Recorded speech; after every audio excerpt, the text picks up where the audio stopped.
afternoon mga kabagwis! Maghahagis ako ng tatlo natin bagong UV na kailan-kailan lang rumoronda.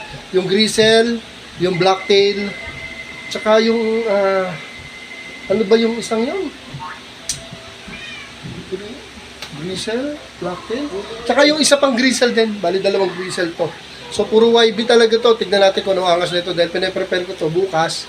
Nasa Ortigas ako, yahagis ko yun to. Ortigas malayo na yun. Pinaprepare ko sila sa south. Ngayon kasi dyan lang muna sa Divisoria.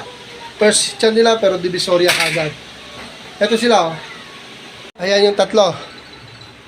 Yan. Hindi ko mapakita. Basta dalawang Grisel yan. Isang Blacktail, yung white na may itim ang buntot. Okay? So mga kabagwis, paki-pray naman na makabalik sila dahil pinaprepare natin to para sa south. Hindi kasama si Black Anita dito. So mga UB talaga to, mga YB talaga to na rumondalan sa akin. So halika, samahan nyo ako. Okay, ito na mga kabagwis, moment of truth. Magpapakawala na tayo. Andrito tayo sa may Honorio Lopez, yung bago dumating ng putin. Kasi mga YB pa to, puro rondalan to. Kaya, miss ko na yung tatlo ha. Sana makauwi itong tatlong to. And malaki naman tiwala ko kaya ako hinihinchap. Kasi alam natin bilang panshir kung sino yung magagaling sa mga ibon natin. Ito, sa tingin ko makauwi. Sana makauwi. Wala pong hitsa-hitsa. Ito pa lang to ha. Bigla kagad Honorio Lopez. Ay sila ha. Right, magandang tanghali mga kabagwis.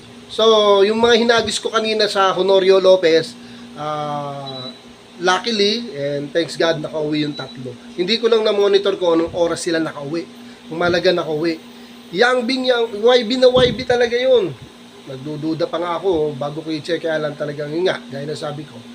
Alam natin kung sino yung mga may gagawa sa mga alaga nating ibon.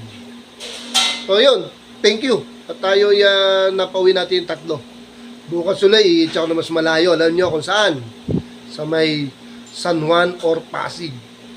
So, bukas samahan nyo ako mga kabagwis. Thanks for watching.